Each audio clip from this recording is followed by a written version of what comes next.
Selamat pagi, Om Swastiastu. Kembali bertemu dengan saya, Iwayan Desnawan, Guru Biologi SMA Negeri 8 Denpasar, Kota Denpasar, Provinsi Bali. Semoga sahabat belajar semua dalam keadaan sehat walafiat. Ingat ikuti protokol kesehatan, selalu memakai masker, mencuci tangan dengan sabun, dan selalu menjaga jarak. Sahabat belajar yang berbahagia, kali ini saya akan membawakan materi kelas 12 semester genap, yaitu topik bioteknologi. Secara definisi dapat saya paparkan bahwa bioteknologi adalah salah satu cabang ilmu biologi yang mempelajari tentang pemanfaatan makhluk hidup kecil atau mikroorganisme untuk menghasilkan barang dan jasa untuk memenuhi kebutuhan hidup manusia. Bioteknologi dapat dibedakan menjadi dua bagian. Yang pertama, bioteknologi konvensional, dan yang kedua, bioteknologi modern. Kali ini saya akan fokus pada yang pertama, yaitu bioteknologi konvensional. Sahabat hebat yang berbahagia, prinsip dasar dari bioteknologi konvensional adalah yang pertama, memanfaatkan mikroorganisme secara langsung, seperti bakteri, jamur, virus, dan lain-lain. Yang kedua, mudah dilakukan. Yang ketiga adalah memanfaatkan reaksi fermentasi. Tidak asing lagi contoh daripada produk bioteknologi konvensional, antara lain ada tape, ada tempe, ada kecap, ada nata de coco, ada yogurt, dan lain-lain. Salah satu contoh produk bioteknologi konvensional adalah tape. Tape terbuat dari bahan karbohidrat seperti singkong, beras ketan, ketan hitam, dan juga bahan-bahan lain yang banyak mengandung karbohidrat. Bahan itu difermentasi oleh sejenis jamur, yaitu Saccharomyces cerevisiae, atau di masyarakat sering disebut dengan nama ragi. Jamur itu akan menghasilkan sejenis enzim yang dapat merubah karbohidrat menjadi asam asetat dan menghasilkan hasil sampingan berupa air, alkohol, dan juga gula dalam sebuah reaksi yang disebut dengan reaksi fermentasi. Untuk mengoptimalkan reaksi fermentasi pada proses pembuatan tape, saya menawarkan sebuah alat yang saya beri nama disebut dengan fermentor sederhana. Fermentor sederhana yang coba saya buat memerlukan alat dan bahan yang juga sangat sederhana, antara lain ada kardus bekas, ada plaster, ada lampu listrik dan aliran-alirannya, ada gunting, ada cutter, ada aluminium foil, dan lem. Baik, sahabat belajar yang berbahagia, cara pembuatan fermentor sederhana.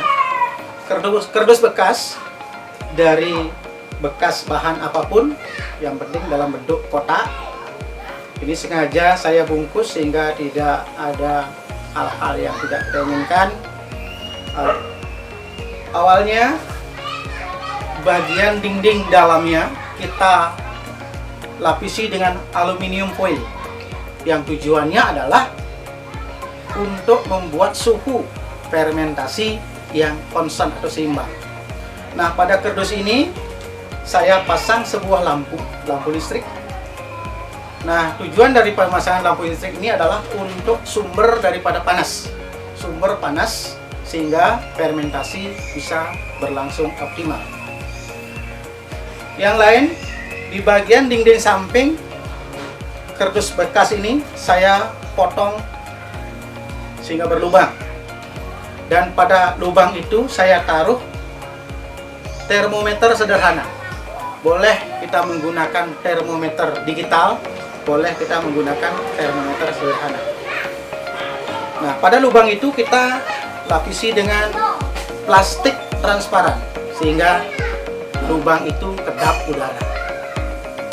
Nah, dibuat seperti itu. Setelah kita siapkan, ada lampu listriknya, ada termometer. Termometer ini bertujuan untuk mengontrol suhu yang diperlukan. Nah, biasanya kalau kita dapat listrik ini diberikan volume membesar untuk memperbesar dan memperkecil nyala lampu. Nah, dengan mengontrol termometer, biasanya fermentasi itu bagus pada suhu antara 30 sampai 35 derajat.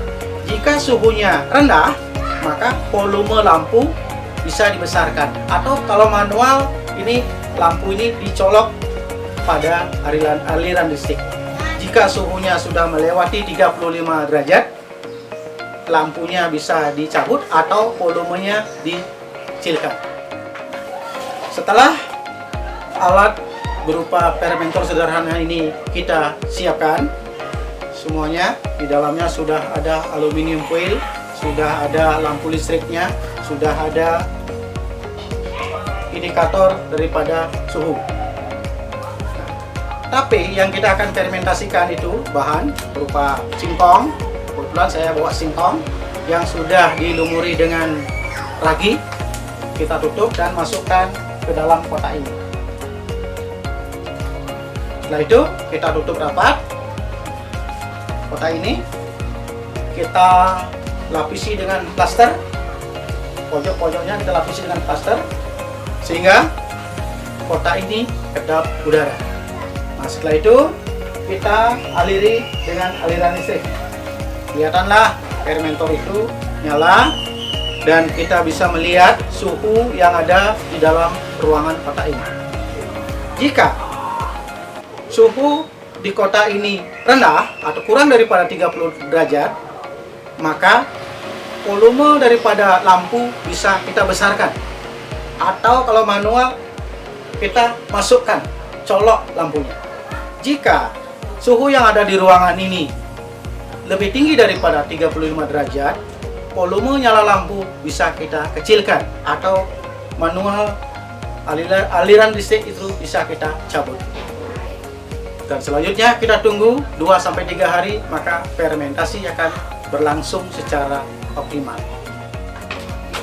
Sahabat rumah belajar yang berbahagia, demikian paparan materi kali ini yang dapat saya sampaikan. Namun sebelum kita akhiri, saya mencoba untuk menyimpulkan hal-hal sebagai berikut. Yang pertama, pemanfaatan makhluk hidup kecil, mikroorganisme, untuk menghasilkan barang dan jasa dapat meningkatkan kesejahteraan hidup manusia. Yang kedua, fermentor sederhana dapat mengoptimalkan proses fermentasi pada pembuatan tape. Baik, sahabat rumah belajar yang hebat, sebelum kita akhiri pertemuan ini, saya mohon kalian untuk menjawab soal-soal latihan di bawah ini.